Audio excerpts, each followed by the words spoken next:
to signal to you. So we want you guys to be as involved as possible. We've got an amazing panel here and we really want to take advantage of them.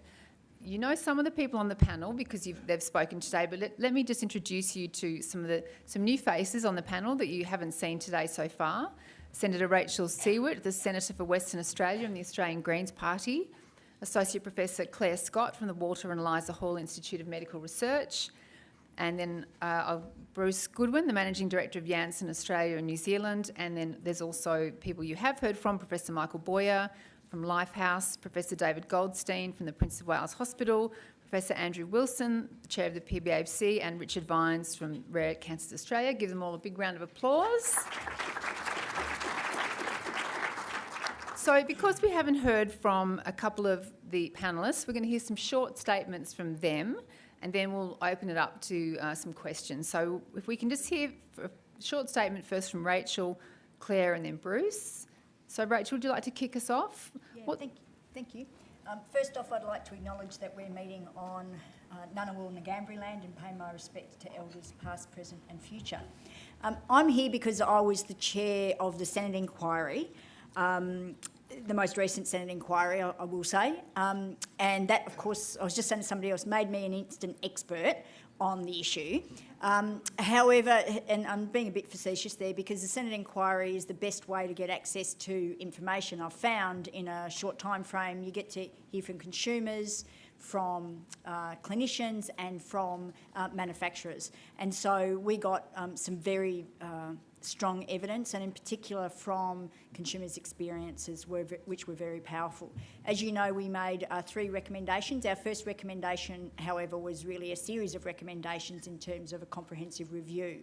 And while the government's, I'm really pleased that the government's already made some significant progress and has finally responded to the medical devices, medicine and medical devices report, they are still yet to respond comprehensively to the Senate report, and they've made some announcements recently which are really welcome, but we still have a way to go. For example, in terms of subsidies and costs, we still have a way to go, I think, in terms of the comprehensive review and issues around data. But I think that there is the way the government's gone in responding to date, most recently, is a really good sign of some progress to make. The point, and I'll finish on this one, the point I'd like to make is that from my involvement in this area and in other, I'm the chair of the Community Affairs Committee again, and we do a lot of work in a lot of areas around specific illnesses.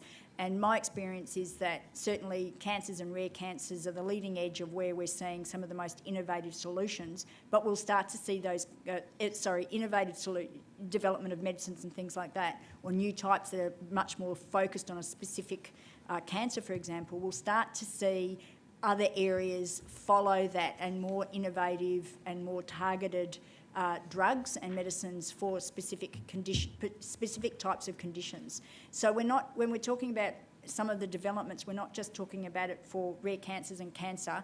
I think it's a long-term investment and work where we're going generally with the development of drugs and medicines into the future. Thanks very much. Bruce, do you want to have your short statement? Sure. And let me say I'm very privileged to be on this panel, and I am the sole industry representative, but I would say I'm making personal comments as well. I'm not representing everybody in the industry here, but what I would say is I would work very, very hard to take any concepts that are developed through these discussions back to industry leaders and work proactively on them. I think that this is an important discussion.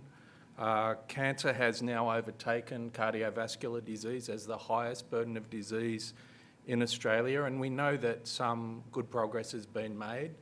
There was a study in 2009 where it was shown that 83% of improvements in cancer survival were brought about by new treatments. And I'm not just talking about medicines here, I'm talking more generally also about surgery and other interventions.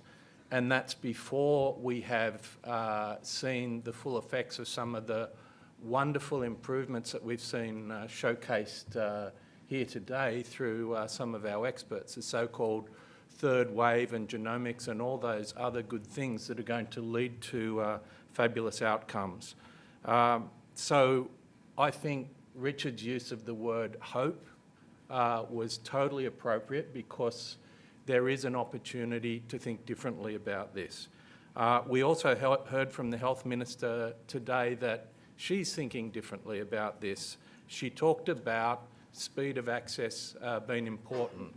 And those of you who have been following question time, there have indeed been a number of comments in the last few weeks here in this Parliament House about the pharmaceutical benefits scheme, and perhaps the government is also thinking about prioritising medicines access. So maybe the timing here on this discussion is absolutely spot on.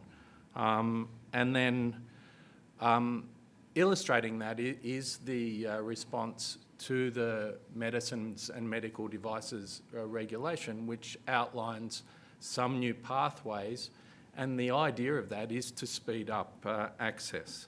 So that's the intent, and of course, I note I'm sitting right at the other end of the table from Professor Wilson. That was not intentional. Not by that was not intentional. design, by chance actually, but you might expect me to comment about the PBS listing processes, and I think it's really good to hear some of the comments that were made before the break here about how we might think differently about these processes.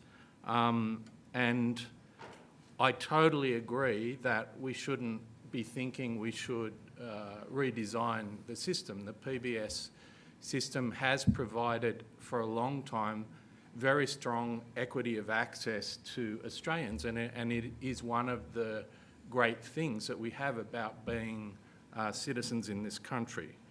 However, in the area of cancer, we talked about complexity, we talked about how fast things are moving, and so I think it would be appropriate to be collaborating very strongly on how we might evolve the system to something that does anticipate faster processes of listing on the PBS. I would just give 3 suggestions. One is, I think already well stated today, that continuing efforts to increase patient voice in PBS listing processes is really important and entirely appropriate. And I would add an increase in expert clinical input also into that process as a request.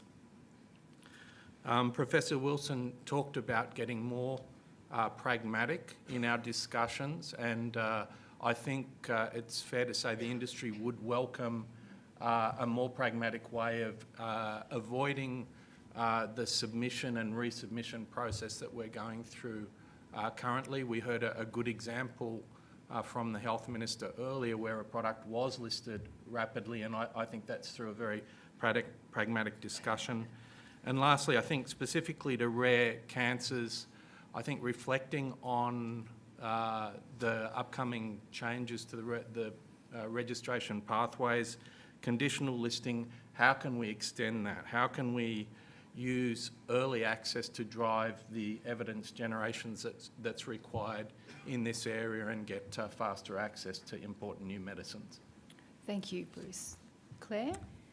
So I'm here as a clinician scientist, which means in addition to being a medical oncologist, I run a laboratory at the Walsh and Eliza Hall Institute. And in the past, we've focused on rare subsets of ovarian cancer, but we're, by the end of next year, going to be half-half in ovary and covering rare cancers. And that rare cancer project I jointly lead appropriately with a bioinformatician, Tony Pappenfuss. So we're really trying to bring genomics and basic laboratory very close together. You've heard a lot of beautiful science today, so I'm not really here to talk about science at all, but as a clinician scientist, to really provide some insights, I think, about the new sort of infrastructure that I've been involved in building to try to address some of the problems that we see around us. So I'll just give 3 examples of that briefly. One is Cartwheel, which is an online, ethically approved database for consumers to provide their own consent and enter their own data, and for consumer groups to use to really put up their hand and say, we'd like more research into this type of rare cancer. And that's certainly getting up and running now, and we have some very good success stories. The second thing I'd like to describe is that I think for consumers to be involved, they need to be involved throughout the research cycle, right through to delivering care. And the Walsh and Eliza Hall Institute is very much a basic science medical research institute, and I instigated the first consumer advisory panel for a basic research institute that was backed by our director, Doug Hilton, who provided a full-time salary for a consumer coordinator, and that's really what's made the difference. But very importantly, we have a wonderful chair, Judith Slocum, and a very expert panel, and I'll discuss that in more detail tomorrow, many of them people you would know. The third example I would like to give is that our clinical group, the Clinical Oncology Society of Australia, did not have a rare cancer group. And of course, whenever you talk about rare cancers, it makes you seem like you're trying to overtake the world, as Richard knows. We weren't trying to do that. We were trying to streamline approaches across tumour streams.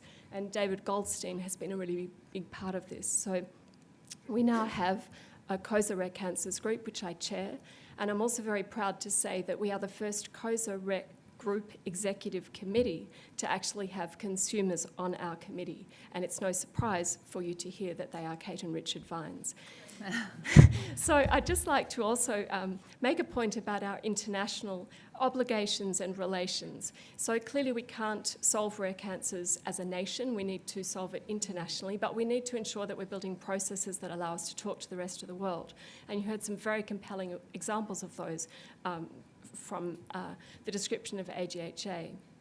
So we have the International Rare Cancer Initiative, and that is led very much by the NIH and CRUK and the EORTC and NCIC from Canada. So I'm the Australian representative on that board, and David is my alternate.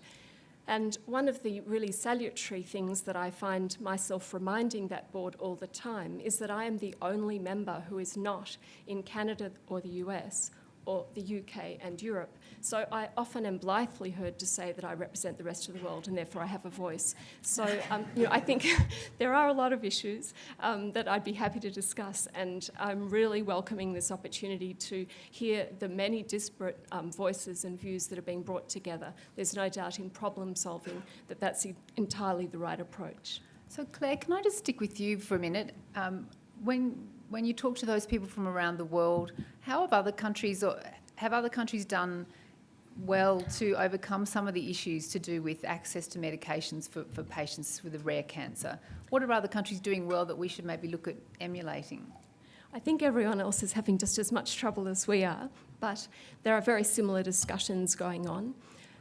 Producing data is always important, and as we heard from Andrew, if we can produce data, international or national bodies and regulatory bodies will listen. So there are good examples of quite large consortia and other types of vehicles like NCI Match and also like Spectre Rare in Europe.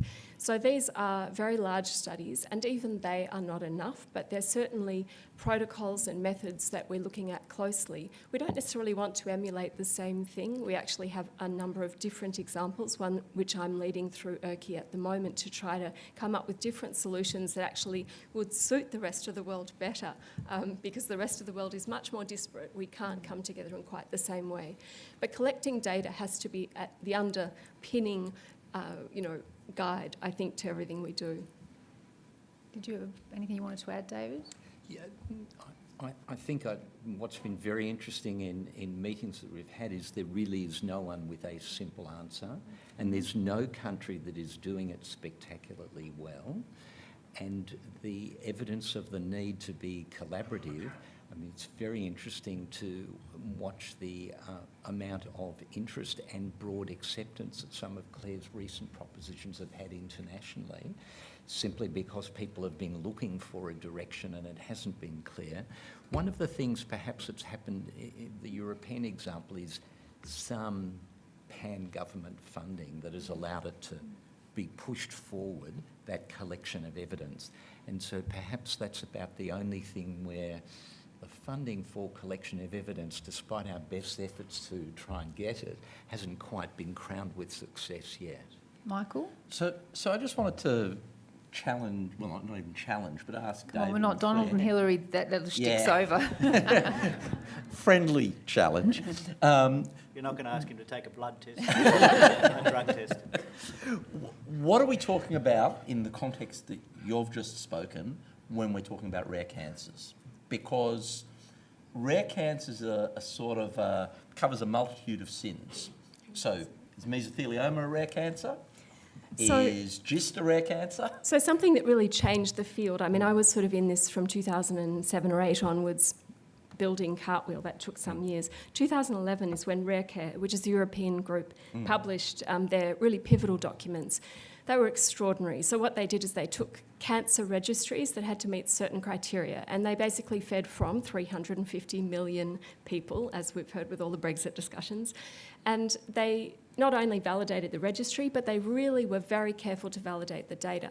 And so they defined the incidence, at least in Europe, really of all subsets of rare histopathologies, and came up with the useful definition of less than 6 per 100,000 incidents per year for a case. And they argued that incidence rather than prevalence was important because you didn't want to be tied to the fact that some people live a long time and others live a short time. So this is how many of these cases are diagnosed per year. That comes down to about 22% of cancers, at least in Europe, being rare. Clearly there are uncommon cancers and there are rare subgroups of common cancers, which are also very important. But what I do in my daily definition is every cancer type should first be viewed by their parent stream, because their parent stream, the lung doctors or the gastrointestinal doctors, they're the ones that know the evidence the best for that type. They know when their evidence runs out. So what we would like to really be doing is taking care of patients with unmet need who have a prognosis which is worrying and for whom they have run out of options. And what we're trying to do is ensure that research is occurring in the background, or that empirical systems are available such that when they run out of care within their tumour stream, there's a safety net which will catch them. Attempt to catch them. We're not good at it yet. The purpose of my question was really to point out the two examples I gave, but there's plenty of others. Out-rearranged lung cancer, for example. There's no shortage of randomised trials and no shortage of data in any of the examples I gave. Yeah. And I guess the issue really is to make sure that where you can do research, it is done, and not actually get sidetracked into saying, look, this is all too hard, this is rare, you can't do it. Yeah. You can do it, and in fact, some of the examples, we've been doing it for the last 20 years. And for some of those examples, you have great drugs available and approved. Absolutely. And they are the success stories. Yeah. They're just another 290 that we have to fix. Absolutely, but it is important to know that we can do it. It requires coordination, it requires effort, it requires commitment. Sometimes it's required a pharmaceutical company, but not always. There are investigator-initiated trials in a number of those diseases that had nothing to do with the pharmaceutical industry. So it is possible to do the research if you're well enough organised. And various children cancers could show us how to do that extremely well. I really want to reinforce that because I've been looking at that Children's Cancer Institute program, and it really is an attempt to deal with something that has really started to hit home. So there is a series of examples. GIST is the one I'm most familiar with. Cancer, an addicted cancer, one particular driver, block it, you have a profound effect, and it lasts for years, perhaps even for a few people forever. But I guess what's increasingly been discovered, and it doesn't just apply to rare cancer, it applies to common cancers, is that once you get that low-hanging fruit, you're left with a really big problem. Mm-hmm. And it's called, I use the term molecular desert. It's like this group of people, and it's half or more, they don't have an obvious driver, they don't have an obvious addiction, and that's where this whole concept of aggregation and working together and looking at the Gleevec example and saying, well, how can we do it better for the others? And the paediatricians are doing exactly that as we speak and having a very broad, agnostic view about what a target is. It doesn't just have to be one particular pathway. And just before we move off the definition of what a rare cancer should be, Richard, could I just get you to jump in? What's your view about what you would like to see, or what we need to do in terms of refining or changing that definition of a rare cancer? Okay, just a couple of comments. I think that the European definition is the one that we as an organisation have relied on. But when we talk about having special consideration or affirmative action, then we think there's an argument for dropping that to a category for better purpose or other is super rare. I mean, an incidence of 6 per 100,000, if my math still works, is 1,440 diagnoses per year in Australia, which is quite a lot. And there would be an argument that perhaps in those circumstances that current standards of evidence that Andrew and his team require is not unattainable. But when you get down to a couple of hundred, where you get to an incidence of 1 per 100,000, that's 240 a year, then things start to get a little bit more difficult. So we think that there's a discussion there that says, okay, if we're going to try something for rare, or super rare, then we need to agree on a rarer categorisation than the European one. The other point I'd just make in the context of Michael's comments about that you can do a trial and you can make it work, there's two comments, and I'm terribly brave to do this because I'm sitting next to some very smart people and I don't know much, but you can do this. But I remember reading a paper one time on this very subject, and the guy said, well, yeah, you can do it and you should do it for rare cancers. It'll just take 5 to 10 years to get the patient population to where you want to, and maybe that's a problem. And the second problem that I'd be interested in Andrew commenting on is that not every clinical trial is even if it's randomised, creates a situation where you've got evidence to put forward for reimbursement. So you can get an answer from a research point of view, but does that translate into access? And I think that's a question for consideration, and it'd be great to... Andrew, what are your thoughts on that? Well, I think it would be better to have the first question addressed first. Yeah, sure. That gives me more time. No. I think in terms of the logic, Richard put them in a logic, and I think the question about the practicality and feasibility of when is it reasonable to do a trial. The one that I always bring up when I'm having discussions with pharma is we have the highest rate of mesothelioma in the world. We have over 600 cases of mesothelioma in this country every year. If there was a disease other than melanoma where we should be leading the way, it should be in relation to this. Why haven't we got a trial happening in that? 600 patients is more than enough to conduct a trial on a purely number basis. Yep. Now, that goes to the thrust of Richard's sort of comment in a way, which was actually there's a lot more to it than that in terms of actually conducting the trial. So that, it'd be nice to have that answer first. Yeah, no problem at all. So now we might... Have we got any hands up in the audience yet? Yep, there's a question down there. Did you want to answer the second part of that question, Andrew, or come on, you're not getting away with it. Richard's absolutely right. There are two things. First is to say, particularly where patient numbers are very small, PBAC has a higher tolerance for uncertainty. And uncertainty comes from a whole range of things. You can conduct a trial, you can conduct a good randomised control trial and still have a high level of uncertainty. You can construct a good non-experimental trial and a trial where you're, for example, looking at historical data, etc., and there are quality parameters that we set around that. But there's a level of uncertainty, and as the guidelines set out, we have a higher tolerance for uncertainty when there are issues which are clearly about how good the evidence is going to be. The other aspect incorporated in the question is that not always will it generate information which is relevant to this, because a lot of the trials are against placebo. Now, hello, that's not real world. We don't, we really are stuffed. In terms of treating patients, if we're in a situation where there is no treatment that we can offer them, there's always something that we're offering them in that situation. But the FDA is one of the, is a sort of regulatory body that drives a lot of things, and it still requires trials which use placebo. But that's not the reality of most practice. I mean, it might be. I'm happy to be be challenged on that. But Claire? So I guess I just wanted to introduce the one concept in order to answer this question, and it is based on this lesson 1 per 100,000. We totally see a drop away in the number of cancers that are in that in-between group, and there are a whole lot of very, very rare things. So the concept of why something so rare could have occurred. So this is a cell that normally does not transform, and there's got to be a reason there, which means the fact that it has transformed means something pretty major has probably happened. And I'd like to quote Nick Waddell, who is an amazing Australian bioinformatician who's underpinned a lot of the ICGC contributions from Australia.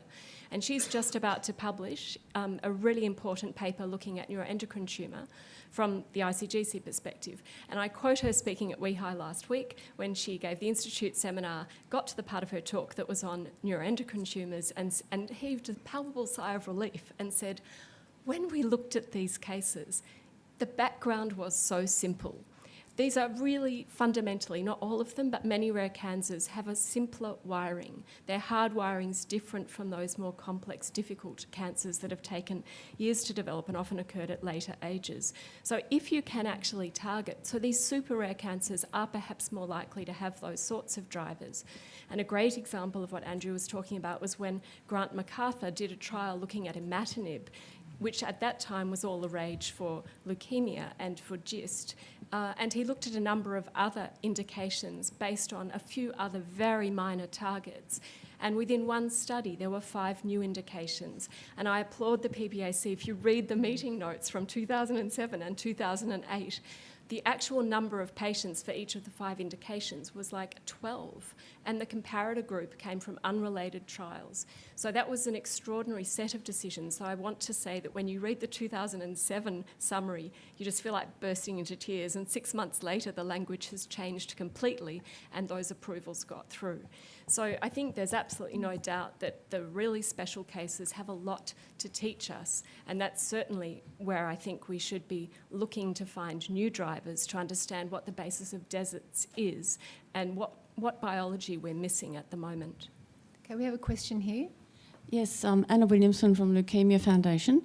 I want to raise the question about, do we think it's acceptable that our PBS operates purely on a reactive basis? So for the PBAC to consider any application, there needs to be an application submitted by a sponsor.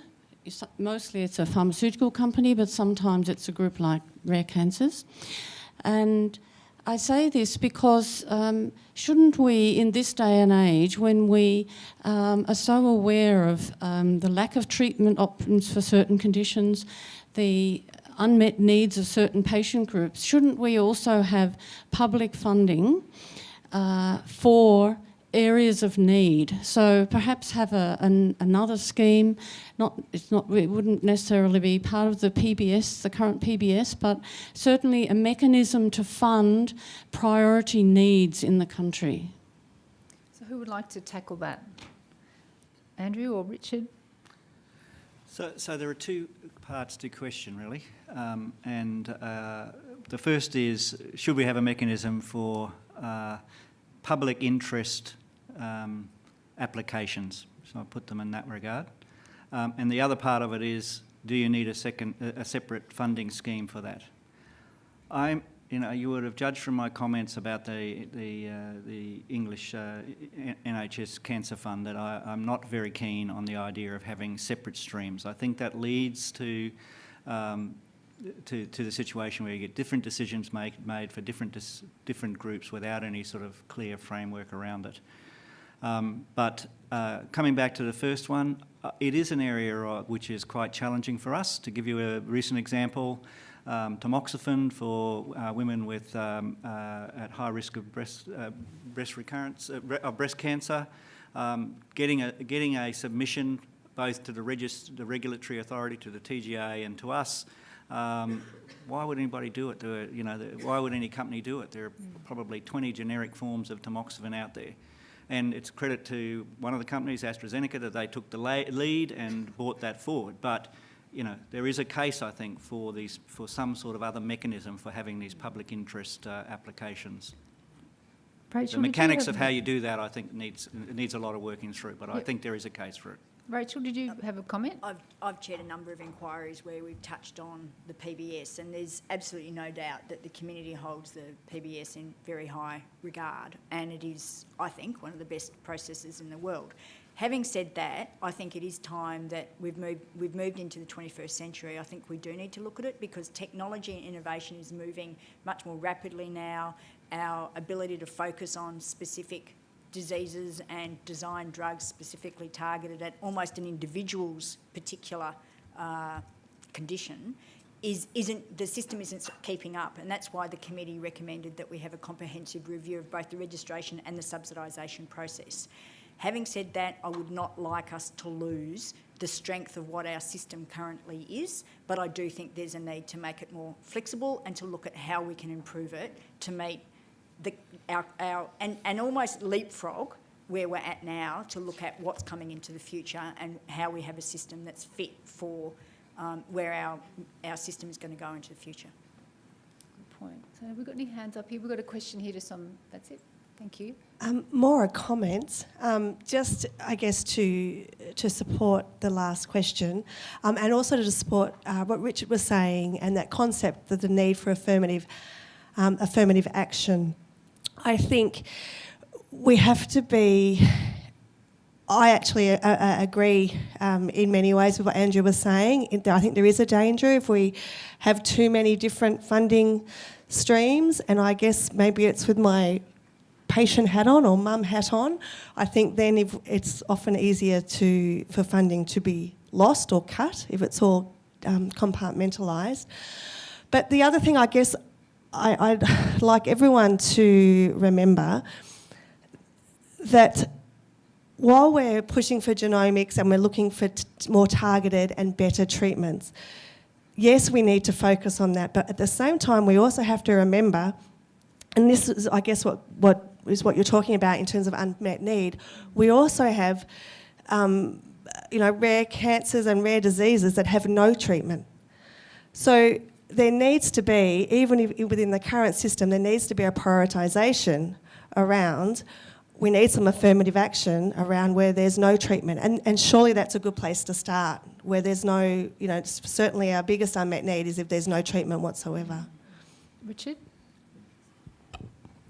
Yeah, absolutely. And I just, Andrew's made a couple of references to the UK Cancer Drugs Fund, and I'd just like to express my support for his view. I mean, I think that historically now we can all look at it and we realise that it was, for want of a better word, a brain fart from the Tories in their election, and they created a diabolical mess that we would never want to be in this country. Because when you hear, is everyone here aware of what the UK system is? Did you want to just briefly explain? Yeah, look, I'll explain. It's since changed, but the initial policy was that if you implement it in Australia, it would mean that if Andrew's committee rejected the drug, you could walk down the hall and apply to have it listed on the Cancer Drugs Fund, and it didn't seem to be too hard to get it on there. And they forgot to put any price negotiation in there. So it was actually, to some point, as I understand it, advantageous not to be on the PBS because you didn't have to, because you could walk down the hall and get it listed on the Cancer Drugs Fund at retail. And everyone will be astonished to learn that there was massive budget blowouts, and after a while the government had to backtrack and pull it in, and it's kind of pulled it back into I think some kind of interim scheme. It's got a bit blurry in my head, and I'm sure Andrew and others on this panel know what it is, but it was a bit of a catastrophe. But I think the other thing, general point I was going to make, is that when we think about the PBS and listing medicines, we need to bear in mind that we have an unusual situation, and the only thing I can parallel it with is defence, where you have multinational companies with one source, with one client in the country, and that's because we have a socialised equity for access and for all in the country, and that brings problems and brings issues that we need some flexibility around without tearing down the house. And did you have a point, David? I just want to shift the conversation a little, if I may. As Michael eloquently pointed out, if there's the right target, drug companies and interested clinicians around the world are likely to collaborate to achieve something. I think the other part of the conversation perhaps we need to have is about the system, which Michael was talking about before.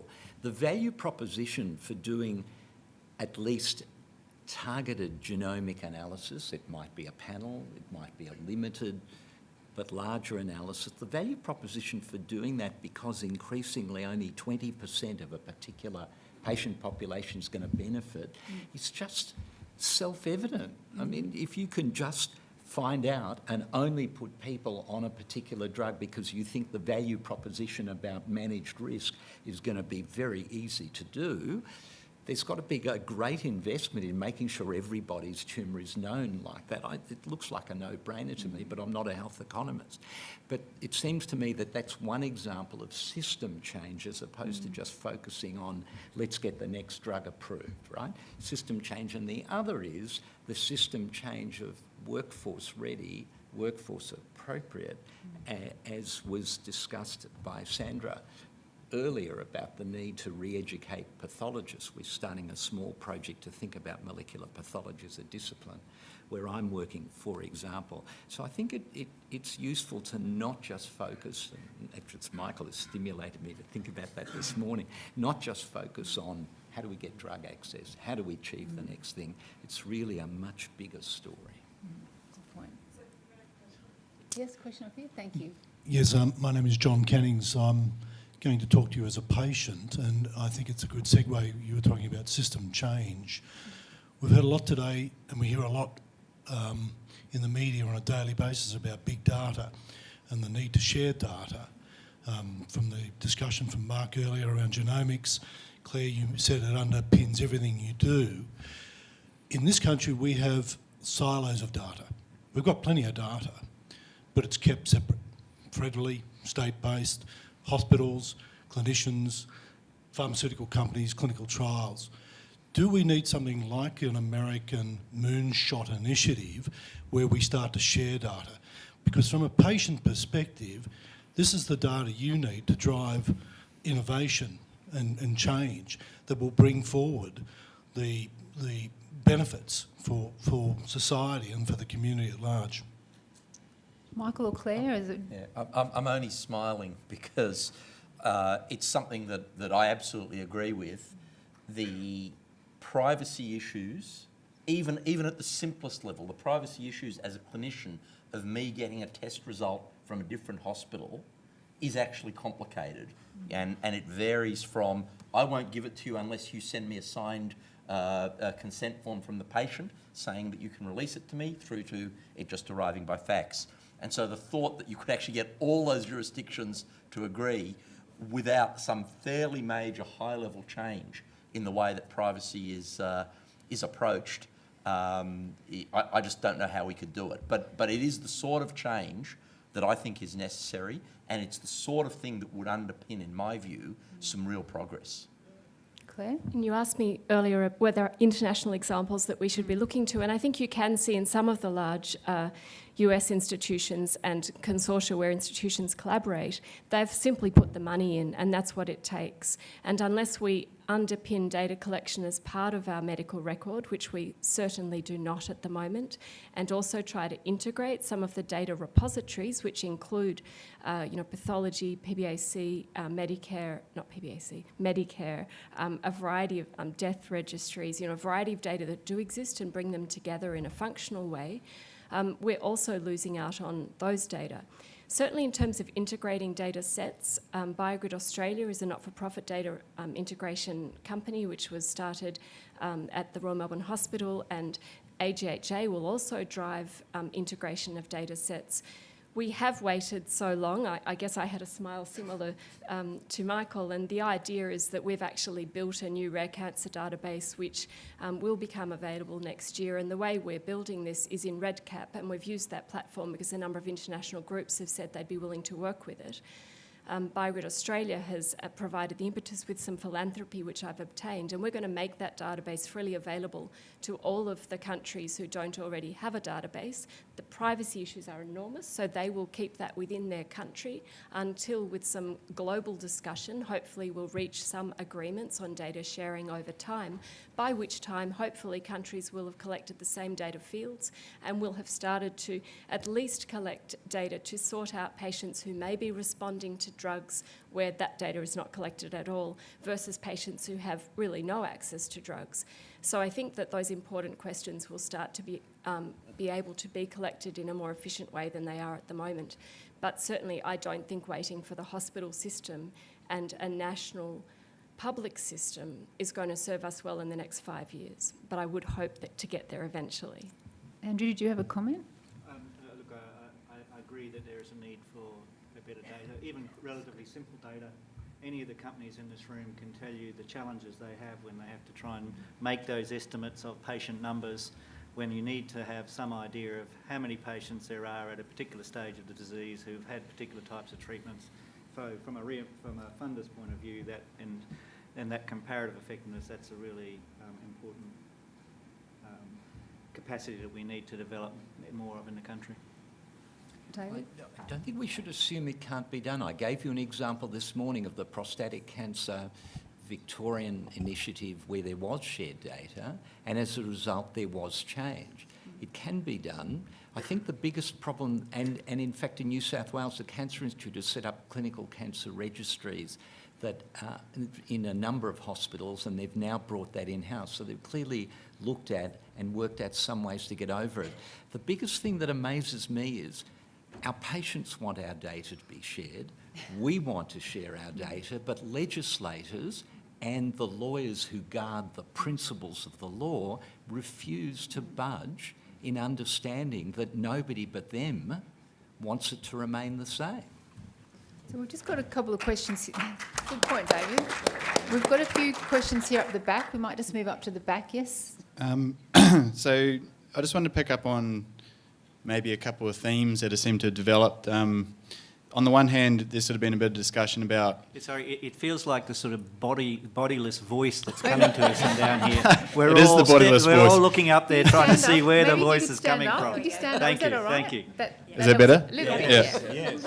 Okay. I feel like it starts. But he's sitting next to me. So on the one hand, we've sort of been talking about, maybe a big picture kind of rethink about access models, reimbursement, registration and the like. I think Professor Boyer talked about a quantum shift and thinking about these sorts of things. And on the other hand, there's kind of thinking about access for rare cancers right now. And I just want to pick up on what Richard had said in relation to affirmative action, also Professor Wilson, your idea or proposal in relation to getting some more guidance from politicians in relation to what might be cost effective in this space. And just to clarify, does this include changing legislation, or can we achieve better access within the current legislation?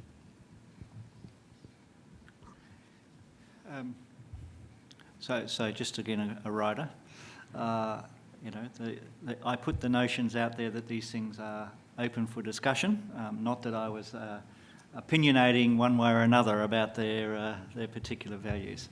But as I did say, I think that there is a lot that can be done within what's there already, with some relatively minor tinkering for what's possible. So would those change? Just to narrow it down, would those changes need legislation, or could they be done by other means through the Parliament where you don't require legislation? So there are two aspects that a committee like mine works with. There is the law and there is the policy. Policy of government has to be within the law, but it doesn't. It can go much further than where the law is at in terms that are there. So I'm sure that Rachel can give you a much better exposition on that. So my belief is that there is a lot that could be done without changing the law in that regard. And we all know how difficult it is to Change to laws. change law, particularly in the current environment. Yeah. So that's actually quite encouraging then, because you wouldn't necessarily need to be drafting new legislation to see some of these potential changes introduced. I think there's a couple of things that we need to do. One is do a two-stage approach. What can be done now? I agree there is some stuff that can be done now. I think there will, in the longer term, need to be a legislative change. But thirdly, the change that, and I'm trying to be a multi-party approach here, not across the board, not just from my own political perspective, is that change is driven by the community. When you see big change here, it's been largely driven by the community. The communities and leaders and politicians follow. You've been having a very strong voice here, and I think that, you know, we had a multi-party agreement to our Senate report. That was a consensus report.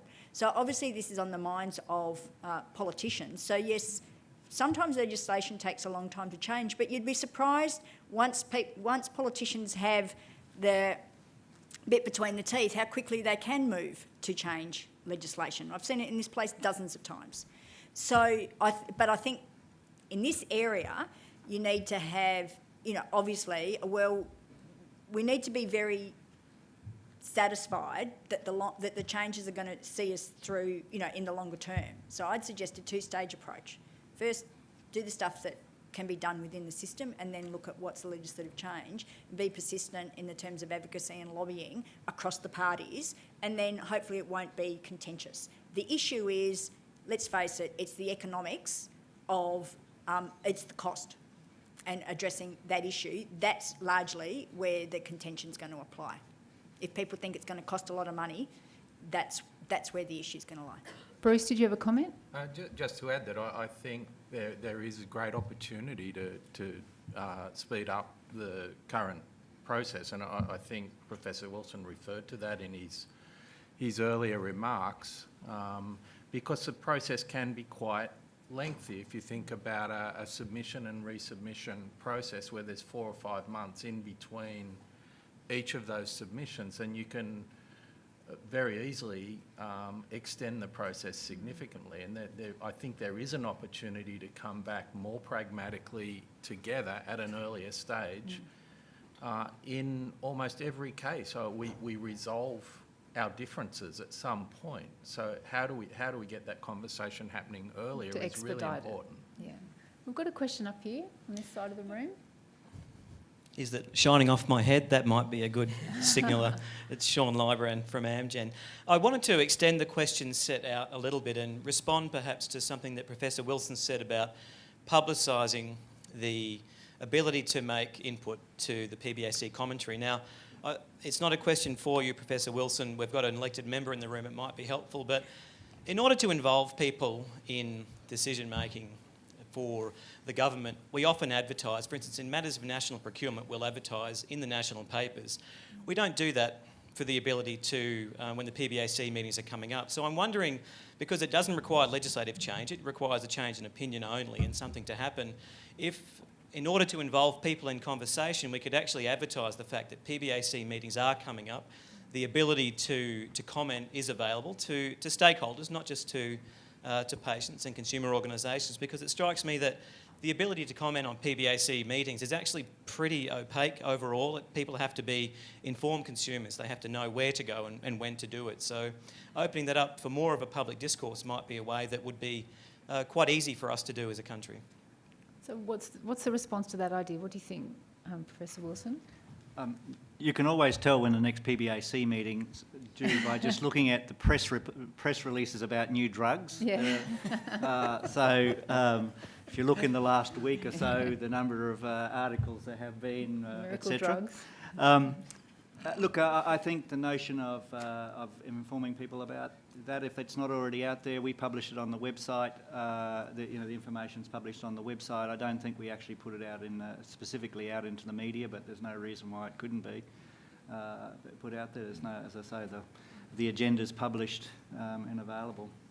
So there's no reason why it couldn't be further published. Rachel? I think the point that you were making is that could it be in newspapers and things? I'd suggest the Senate largely doesn't put ads in newspapers anymore because we don't find them effective. We advertise, we put it on the website, and we also do it through, social media and invites and things like that. So I'd suggest using social media is a much better way of getting information out there now, because I'd love to see the stats on how people respond to actually newspaper ads. We don't advertise through newspapers anymore for jobs, for example. So but I do think getting it out there a bit more, it would be probably useful. But I think it's also, what you're trying to do is engage people more in a dialogue rather than just lobbying for a particular drug, because I'm not entirely sure that that's effective use of people's time, but engaging people in that discussion about what we've all been talking about, I think is a really good idea. Good point. And one more question here. Hi there, Pete Murphy from Novartis. Firstly, I just wanted to commend Professor Wilson for putting some ideas out there, because I think that's a really good step forward, and I think something that we can, as an industry, look at and with other stakeholders. I also wanted to pick up on the comment around clinician involvement, and I know Professor Boyer and Goldstein have been very involved in this area for many, many years, and there's a number of other oncologists who are involved. But the comment around the diabetes meeting that you said, where you had like a very small handful who had actually gone and read the PSDs, do you think that is reflective of the oncology community, and do you think there's a role that oncologists need to play more of a role in advocating, not specifically for medicines, but for a process change or for the system? I think our organisation, the Medical Oncology Group of Australia, has been definitely engaged by the PBAC. They do horizon scanning regularly with the PBAC. And that started about 5 or 6 years ago, really. And before then, we really were not engaged. The gulf between us and the PBAC was enormous. So that's definitely changed. I am particularly more in favour of the looking generically than advocating for individual drugs, and that's well known amongst my colleagues that I have a degree of discomfort about advocating for a particular drug. So I think the role of our lead organisations, COSA and MOGRA, is very much about not advocating for any one drug, but really advocating about the process and about change. And without being unrealistic about it, I think they're actively doing some of that. Clare or Michael, did you have a view about whether doctors should play more of a role? Very, very similar to David. I think we should play a role. I don't think the role should be drug A, drug B, drug C. I do think it's useful for the PBAC and actually everybody involved in this space to understand what the issues are from a clinician's perspective, dealing with patients who now have knowledge in a way they've never had it before. And I don't think you can ignore the impact of the internet, the impact of patient communities. I mean, Rare Cancer Australia is one of them, but there are many, many others. And so whilst when I started my career 20-something years ago, it was possible that a patient would never hear of a drug till years down the track, people hear about these things days down the track, and there is an issue of how, as a clinician, you deal with that, how you appropriately guide, appropriately advise. And I think it's important that that information is passed on. I do think that the sort of mechanisms that have been put in place by groups like MOGA with the horizon scanning, those sort of things are useful, and they could be used to convey that information too. We might just move to a question up the back here. Hi everyone, it's Simone Layden from the Unicorn Foundation for Neuroendocrine Cancers.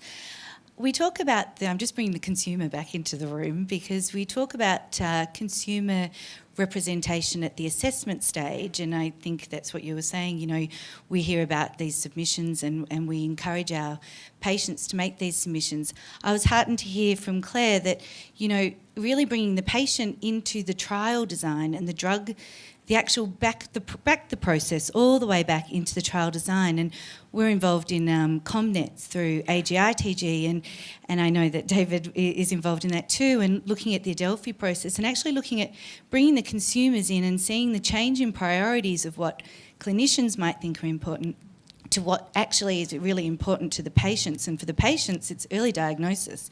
But for the clinicians, it can be sort of a bit more reactive. So my sort of question is, while I've got a lot of industry people in the room, is how can patient groups and patients influence research at that level, and how can we prioritise their needs in the drug trial design as well, so that when we are up for submissions, we've actually done the hard work and we've actually proven already the efficacy and the quality of life issues there. That's a good question. Who would like to, maybe Bruce, but also some of the clinicians as well? Yeah, I think that there's a few questions there, and undoubtedly looking early at the patient journey and how the patient is affected by changes in treatment is an evolving and a more important aspect. So I totally agree with that concept. And then how to do it, I think if you look at the work of Rare Cancers Australia as an example on how they get involved in those processes, facilitating the journey for patients, and I think that is the appropriate way to do it through the patient advocacy organisations, because they can give the independent advice, and that can also, I think, be the conduit for, finding people for clinical trials, etc. Companies do have their own ways of doing that. Each company has its own mechanism, but I do think there's a great role for groups like Rare Cancers Australia in this particular issue. We'll have a quick word from Clare, and then we'll take another question up the back. I think we also have a very long, fine history of our Australian clinical trials groups having very strong consumer advisory panels or committees. They all have different names. Those individuals often have a major role in the design of clinical trials as a clinical trial group is progressing a new design. And we're particularly using that at the moment where our designs are changing. And they're changing to encompass some of the rigours of dealing with molecularly targeted therapy, the concept of biopsies, the concept of what happens if the patient doesn't in the end have a biopsy, or what if they don't have the target, what happens to that tissue. So I think there are a lot of issues that it's really helpful to have the patient voice in the room from the beginning. And certainly there's no excuse to not hear it. And if it changes our design 1 out of 5 times or 4 out of 5 times, I think that frequency isn't the issue. The issue is the voice should be there, and there are many sensible decisions that I've heard that have made a difference. Yes, thank you. Hi, Barry Littlefield from Cure Brain Cancer Foundation. Just building on that, and it's really a comment, and sort of put something else out there too, just for people in the room from the patient advocacy space, I guess. We've just been involved in catalysing a global adaptive clinical trial platform, which is just about to be approved by the FDA. It's a master protocol, and it actually is very relevant to every and all other rare diseases. But I think some of the things that have been talked about here today in terms of patient numbers, etc., I'm happy to speak to anybody about that afterwards. I'm not spooking brain cancer in particularly, because it is a trial platform that can be adapted across other rare cancers. And that the adaptive kind of trial format really means that it's going to be completely de-risked for the pharma industry to be involved. So there's going to be multiple arms against one standard of care, which as well will drop the chance of somebody being on the standard of care only. So the more arms there are in the trial, the less chance of somebody being on the standard of care. And importantly, as opposed to a randomized control trial, we'll learn from every patient as they go through the trial.